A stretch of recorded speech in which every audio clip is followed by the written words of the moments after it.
Alhamdulillah, bersyukur kepada Allah Subhanahu wa Ta'ala. Pada malam hari ini Allah masih memberikan kita panjang umur, sehat walafiat, dan istiqomah untuk menjalankan tugas dan kewajiban kita, yaitu zikir, wazifah dan hailalah di hari Jumat ini, yang mudah-mudahan tetap terus istiqomah sampai akhir hayat kita.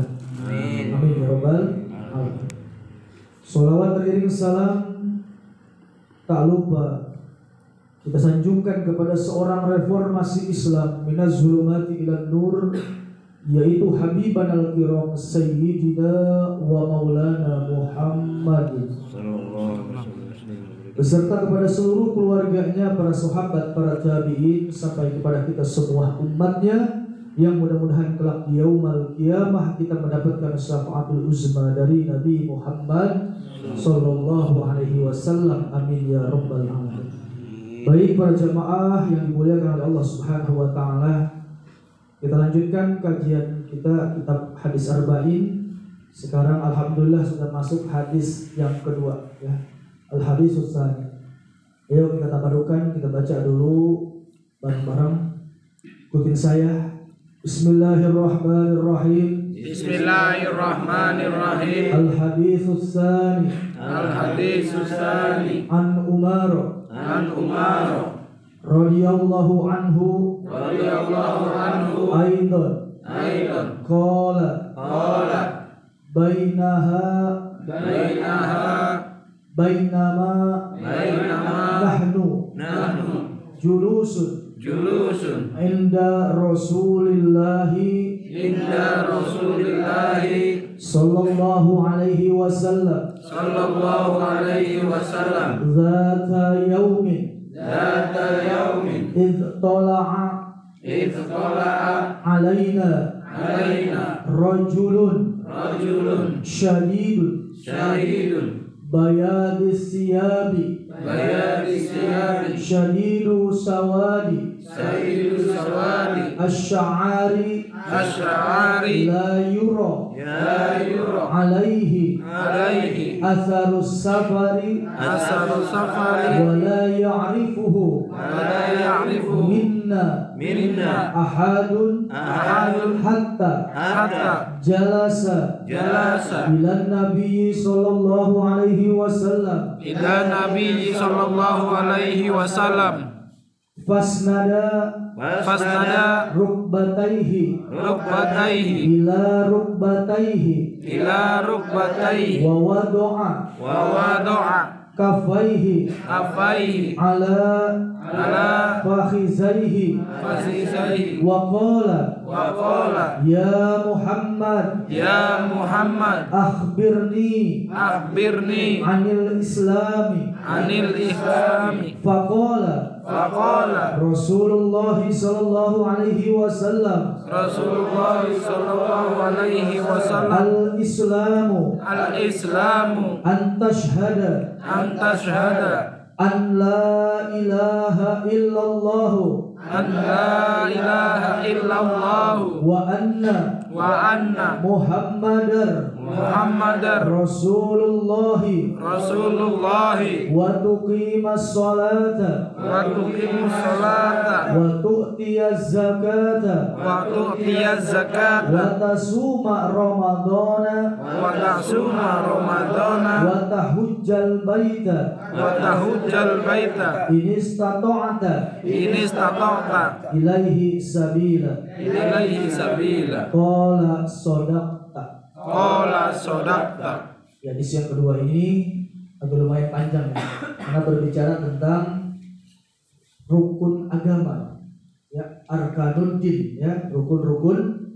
Jadi rukun agama itu terbagi tiga. Yang pertama adalah rukun Islam. Ada berapa rukun Islam?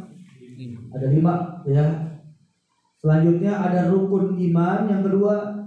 Yang ketiga ada yang namanya ihsan. Jadi rukun agama yang pertama Islam, yang kedua iman, yang ketiga ihsan. Itu rukun agama. Makanya pada malam hari ini saya bahas dulu tentang rukun Islam. Ini disebut juga hadis kedua ini adalah hadis Jibril. Hadis Jibril. Kenapa? Karena malaikat Jibril dalam kutipan hadis ini menyamar sebagai seorang laki-laki, ya, yang diceritakan. Bismillahirrahmanirrahim. Al-haditsus tsani, hadis yang kedua, an Umar, dari Umar radhiyallahu an, semoga Allah ridho kepadanya, ya. Qala, ya, dia berkata, bainama nahnu, ketika kami julusun duduk inda Rasulillahi, dekat Rasulullah sallallahu alaihi wasallam. Zata yaumin, ya, pada suatu hari, istola'a alaina, ya, tiba-tiba datang kepada kami rajulun, seorang lagi, syadidun, ya, bayadi. Jadi bukan bayadi doang, syadidun, ya. Jadi sangat putih, orang yang sangat putih. Asyabi, bajunya bukan kulitnya, bajunya sangat putih. Kemudian syadidu sawadi sya'ari, dan sangat hitam rambut kepalanya. Jadi ini orang laki-laki datang tiba-tiba menemui Rasulullah dengan memakai pakaian yang sangat putih dan kemudian dengan rambut yang sangat hitam di kepalanya. La yura, tiada melihat, ya, alaihi, atas ini orang, asarus safar, bekas perjalanan, ya, bekas perjalanan jauh.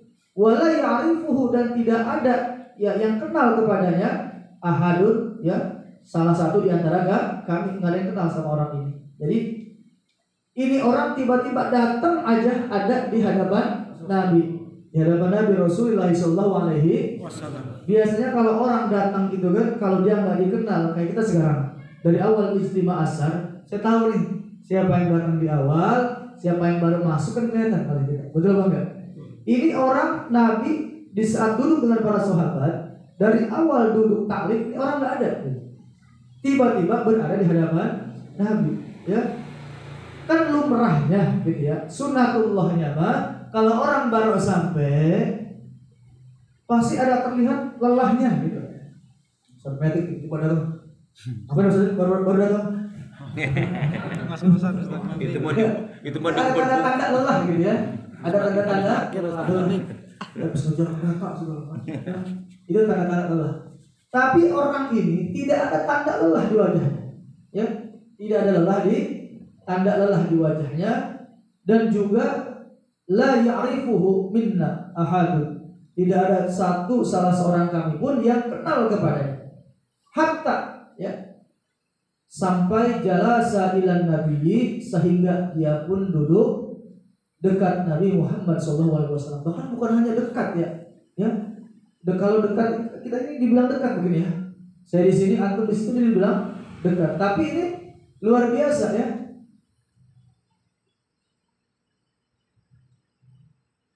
Bahkan fa'asnada rukbataihi ila rukbataihi.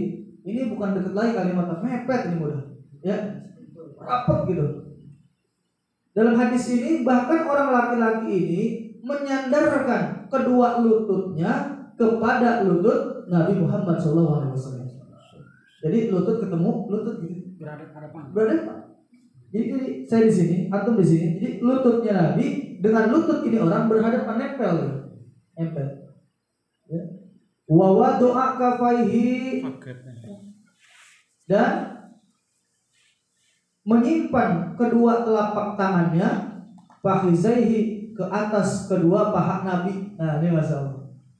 Kakinya, dengkulnya dirapatkan dan tangannya ditaruh di atas pahanya Nabi. Paham nggak? Kaki dengkulnya rapat, ya, udah gitu kali pacaran. Dulu alumni semua nih. Alumni itu yang begitu katanya gitu. Kalau pacaran gitu ya. Indah tuh kalau pacaran mah ya. Ya ini masya Allah. Udah nggak ngomongin pacaran gitu ya. Masya Allah. Nih, tuh. Ini dengkulnya rapat dengan dengkul Nabi dan kemudian tangannya ditaruh di atas paha Nabi. Wa qala, dan kemudian dia berkata, ya Muhammad, wahai Muhammad, akhbirni, ceritakanlah kepadaku anil islami, tentang Islam. Faqala, maka kemudian menjawab baginda Rasulullah SAW, al-islamu an tashhada alla ilaha illallah wa anna muhammadar rasulullah. Islam itu apa kata Nabi? Yang pertama, an bahwasanya, tashhada engkau bersaksi, an bahwa, la tidak ada ilaha Tuhan illa kecuali Allah, wa anna dan sesungguhnya Muhammad dan Nabi Muhammad Rasulullah, utusan Allah. Ini syarat mutlak jadi orang Islam. Ya, syarat mutlak jadi orang Islam yang pertama adalah mengucapkan dua kalimat syahadat. Nah, dua kalimat syahadat ini terdiri dari syahadat rububiyah dan syahadat nabawiyah. Syahadat rububiyah atau uluhiyah, ya. Apa itu? Yaitu antashhada alla ilaha illallah. Namanya syahadat rububiyah. Ya. Aku bersaksi bahwa tiada Tuhan kecuali Allah. Dan kemudian yang kedua syahadat nabawiyah, yaitu wa anna Muhammadar Rasul. Saya mau tanya, ngucapin dua kalimat syahadat berat apa ringan? Berat apa ringan? Ngelakoninnya yang saya nanya ucapannya ringan atau berat? Itu rekaman dibuka, saya nanya ucapan. Ucapannya berat apa ringan? Ya simpel, ringan gitu ya. Jadi ringan. Jadi mengucapkan dua kalimat syahadat itu ringan. Makanya kan banyak orang-orang yang mohon maaf yang belum terketuk pintu hidayah dalam dirinya mengatakan masuk Islam itu gampang masuk. Cuma mengucapin dua kalimat syahadat udah jadi orang Islam. Ya. Gampang banget. Jadi permasalahannya bukan di ucapannya, tapi di i'tiqad setelah itu. Karena pada dasarnya persaksian bahwa tiada Tuhan kecuali Allah dan Nabi Muhammad adalah utusan Allah bukan semata-mata kita bersaksi di depan ustaz gitu yang ngebimbing atau di hadapan para jamaah, bukan. Tapi inilah adalah persaksian kita kepada Allah Subhanahu wa ta'ala. Dan ketika masuk agama Islam, maka nanti akan terbentur dengan hukum syariat. Hukum? Apa itu hukum syariat? Dari mulai wajib, haram, sunnah, makruh, mubah, sahih, dan batil. Ini yang berat nih ya. Kalau ngucapin mah gampang. Yang berat itu kalau sudah masuk kepada hukum syariat, ini yang berat. Kenapa? Karena nanti ada kewajiban, ada pengharaman, ada sunnah, ada makruh, ada mubah, ada sahih, ada batil. Kalau berbicara rambu-rambu lalu lintas, ada merah harus berhenti, ada hijau silahkan jalan, kuning hati-hati jangan diterobos tuh rambu-rambu. Ya, paham? Sama masuk ke dalam agama Islam pun ucapin syahadat mah gampang. Sama kayak kita naik motor gampang. Bener enggak? Naik motor mah gampang. Ya, bikin SIM aja nembak mah gampang sekarang mah. Cuma kalau kita nggak paham rambu-rambunya, awas banyak terjadi kecelakaan nanti. Nggak paham rambu-rambu lalu. Nah, disinilah ada hukum syariat wajib. Apa wajib? Yusabu fa'iluhu wa yu'aqabu tarikuhu. Diberi pahala orang yang mengerjakannya, berdosa jika ditinggalkan. Apa perkara wajib? Sholat 5 waktu wajib ya, bukan sunnah lagi wajib. Nah sekarang pun zikir kita sudah menjadi, kalau bahasa Abu Jamhur mengatakan ada wajib asal, ada wajib sibahru gitu ya. Ada wajib yang memang datangnya asal ya, kayak seperti sholat, zakat, puasa ya. Tapi ada wajib yang datangnya baru. Asbab apa? Ijazah. Nah kita ini semua yang masuk thariqah at-tijani ada ijazah dari guru kita, dan kita ketika kita sudah menerima ijazah itu, maka turunlah sesuatu menjadi yang tadinya mengucapin la ilaha illallah adalah perkara sunnah. Kita baca la ilaha illallah tadinya kita kita kerjain dapat pahala, kita tinggal juga nggak dapat dosa. Tapi kalau sudah diijazah akan menjadi wajib. Kalau kita tinggalkan berdosa. Sama seperti sholat, ya. Ada bab kodok nanti. Makanya guru-guru kita tuh ngajarnya udah rapi banget, udah apik banget. Kenapa? Karena tahu kita adalah al-insan makhluk khotok wa nisyan. Kita tempat salah dan kita tempat lupa. Kita sering capek, sering ngeluhnya, makanya ada kodok di situ. Ketinggalan sekarang, sibuk ini itu. Nanti malam kodok, gitu ya. Jangan ditinggalin semuanya. Sama bab surat pun seperti itu, ya. Seperti itu, ya. Itu yang pertama, antasyhada alla ilaha illallah wa anna muhammadar rasul, dan sesungguhnya aku bersaksi, nanti bersaksi bahwa Nabi Muhammad adalah utusan Allah, bukan semata-mata di lisan. Mohon maaf, Nabi Muhammad yang muliakannya Allah. Jadi manusia seadanya seluruh dunia menghina Nabi, maka demi Allah tidak akan pernah mengurangi kadar daripada keagungan Nabi Muhammad SAW. Benar itu mah begitu. Orang begitu kan ngomongnya. Udah Nabi Muhammad mah udah mulia. Dihinakan pun tidak akan pernah mengurangi, karena apakah kadar keagungannya, kemuliaan akan pernah berkurang.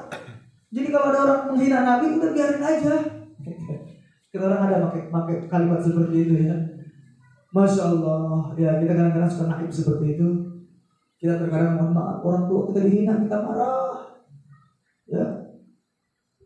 Bang Semet, boboin golok langsung. Bener bang ya? Belum ngomong, belum beres, golok belum masuk lah. Masa kita, ya. Yang berbicara tentang orang tuh, dan sekarang presiden dihina dikit langsung udah tugas. Ini tulisan kemarin baru viral-viralnya mengucapkan selawat, ya.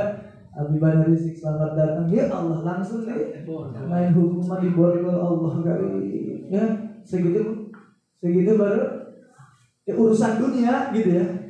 Ini nabinya dihina cuek, ya, salah kaprah. Nabinya dihina masa bodoh, sok bijak, udah maafin aja, Nabi aja maha pemaaf. Tapi lempengan orang masa dihina, wah, langsung angkat senjata gitu ya. Ini Masya Allah. Jadi demi Allah, malu orang-orang kayak gitu nanti. Kenapa saya katakan malu? Malu nanti ketika nanti perjumpaan di perang bahasa dengan baginda Rasulullah. Malu, kenapa? Baginda Rasul adalah manusia paling sibuk nanti di yaumul qiyamah.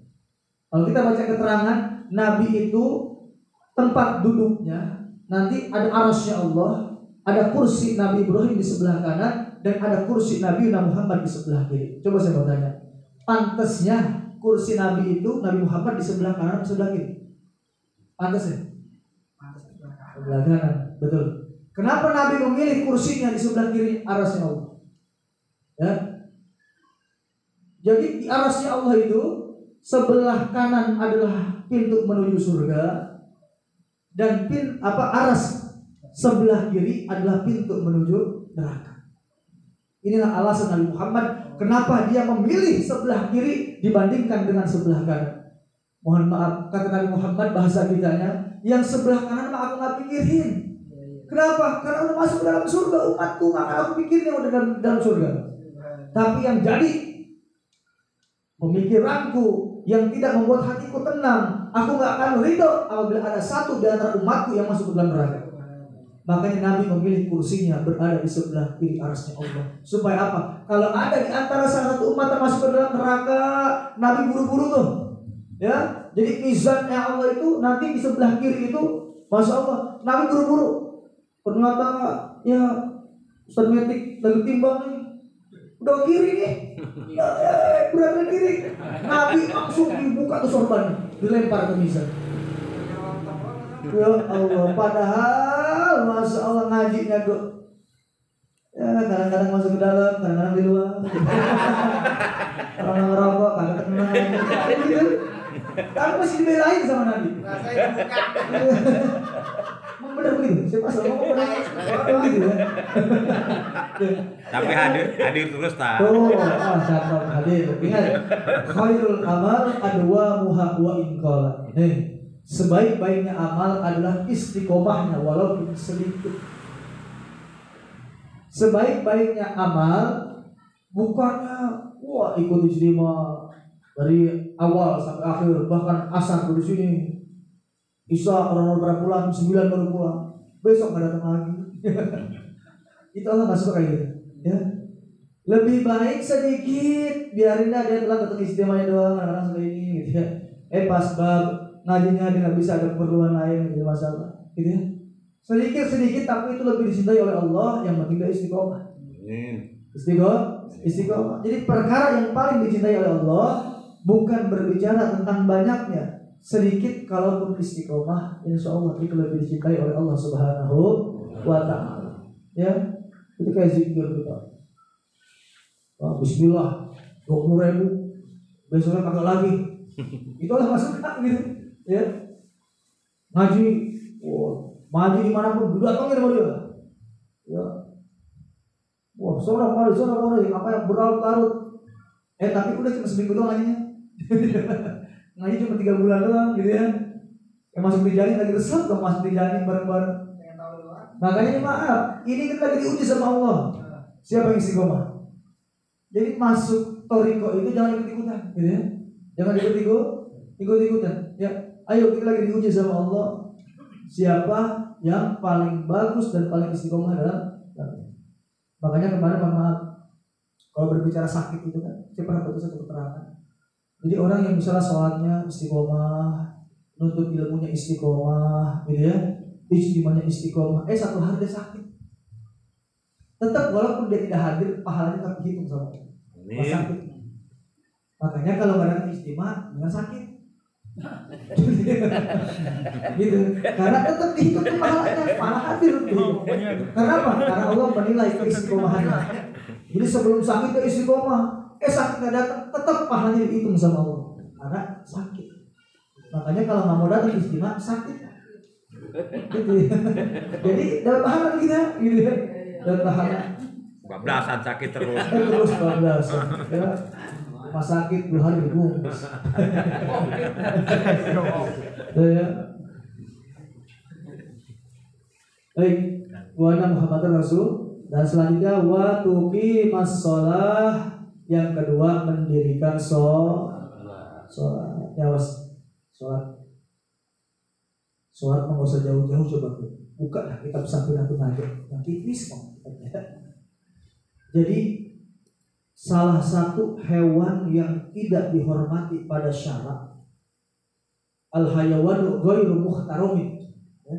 Hewan yang tidak dihormati pada syarak, ya, di awal itu ada kalbun, kemudian khinzir, gitu ya. Ada anjing, ada babi, dan kemudian nomor 3-nya siapa? Tarikus sholat. Jadi kedudukan orang yang meninggalkan sholat sama seperti anjing, sama seperti babi. Bismillahirrahmanirrahim. Ayo, main sholat gitu ya. Makanya guru kita misalnya yang dulu masih mudanya, masih amburadul, suka ninggalin sholat, kodok gitu ya. Kodok, digodok. Ya. Ini sholat awas ya, hati-hati. Bahkan mohon maaf, bapak, ibu yang punya suami kagak sholat, ibu tidur tuh di kamar, ya, ibu jima tuh sama suami ibu, sama juga ibu lagi jima sama anjing. Terus ya, begini. saya Begini jadinya. Tuh ya. Ya, apalagi ibu dikasih duit sama suami kagak sholat, berarti kasih duit sama anjing. Bahkan mohon maaf, ada ketentuan duitnya mah. Ambil gitu mah. Tapi ini masya Allah, ada yang luar biasa. Bahkan tidak ada kewajiban buat orang tua ketika anaknya kagak mau sholat, udah diperintahin nggak sholat, tidak ada kewajiban untuk orang tua untuk memberikan apa. Boleh kagak ngasih nafkah kepada anak, kalau anak diperintah sholat kagak mau. Iya. Iya. Makanya cuma kita mengatakan tega. Kalau hukum agama mah boleh. Iya. Kalau mau sembahyang itu gitu. Tapi tetap hati orang tua mah nggak sampai ke situ gitu ya. Masya Allah, ya, luar biasa tanpa sholat. Makanya, nah ini sebenarnya yang menjadi akidah perbedaan kita dengan orang-orang yang Wahabi gitu ya. Mereka selalu mengatakan Allah itu ada di atas aras, ya, bersemayam di aras. Allah, jadi itu ayat kursi dikatakan mereka apa? sebagai singgasananya Allah. Jadi Allah duduk di kursi kayak kerajaan gitu, kayak film Ratu Joda gitu ya, Jalal gitu ya, ada gitu seperti itu. Mohon maaf, ini berarti telah menjisimkan Allah. Sedangkan Allah ya, tidak sama dengan makhluk. Ya, tidak ada sesuatu yang menyamai Allah. Coba bayangkan, kalau Allah duduk di kursi, bayangkan berarti Allah punya bentuk, benar ya? Sama dengan makhluk. Berarti Allah punya pangkat nih. Dia duduk tuh di kursi. Kemudian bayangan kita apa lagi? Ada kaki yang menjulur ke bawah. Bayangan kita apa lagi? Ada tangan yang memegang tongkat. Ibarat raja gimana sih? Kita akan membayangkan mahkota yang ada di kepalanya. Berarti itu sama juga telah menyamai Allah dengan makhluk. Jadi mohon maaf, apapun yang ada di lintas pikir kita tentang makhluk ini, dari mulai atas, bawah, samping, kanan, hitam, warna, putih, ya, bayangan, cahaya, gas, udara, padat, cair, demi Allah, Allah Maha Suci sama dari yang demikian itu. Jadi kalau dalam melihat cahaya dengan itu Allah tidak sama dengan makhluk gitu. Makanya kalau dalam kitab Fathul Bari, ketika engkau mengiktikadkan adanya Allah, jangan sekali-kali bertanya Allah di mana dan Allah bagaimana. Kenapa? Karena kalau kita nanya Allah ada di mana, jawabannya apa? Pasti ada yang bilang di langit, ada yang bilang di mana-mana. Ini berbahaya di mana-mana. Kenapa? Allah nanti nempel di kotoran juga berarti. Dinajis segala macam. Awas. Ya. Karena apa? Ketika kita bertanya Allah di mana, pasti jawabannya apa? Tempat, ruang, dan waktu. Saya nanya Ustaz Metik, saya telepon, Ustaz Metik lagi di mana? Pasti jawabannya kalau enggak di sawah, di kamar, dalam rumah, di langit, nggak mungkin lagi tuh. Belum nyampe. Nah nanti juga ada jamnya, jam segini, jam segini, jam segini. Tuh, benar enggak? Dan ketika dia duduk, pasti butuh alas segala macam. Makanya itu semua sifatnya makhluk. Ustaz Metik ada di kanan punyanya makhluk. Ustaz Metik ada di sebelah kiri punyanya makhluk. Ustaz Metik ada di atas punyanya makhluk. Jadi apapun yang terlintas kita tentang makhluk, Allah Maha Suci sama dengan yang demikian. Paham? Jadi jangan sekali-kali bertanya Allah ada di mana. Tapi kalau dalam kitab Tijan Doruri, pernah saya baca ini sebagai jawaban singkat gitu ya. Ketika orang bertanya kepada kita tentang Allah ada di mana, cukup jawab inni aqrabu min hablil warid. Sesungguhnya Allah lebih dekat dengan urat tenggorokanmu. Maknanya apa? Allah ada antara hidup dan mati. Karena tenggorokan ini kan jarak hidup dan mati kita tenggorokan. Jadi cukup aja gitu sebagai jawaban dasar. Intinya semua i'tiqad, yakin yang jazm lagi muwafaqah pada hak dan dengan dalil bahwa Allah itu ada tanpa perlu bertanya Allah ada di mana. Paham ya? Itu seperti itu. Karena kalau kita nanya Allah di mana, pasti jawabannya makhluk gitu ya. Pasti jawabannya makhluk gitu ya. Seperti itu. Ini masalah tauhid gitu ya. Makanya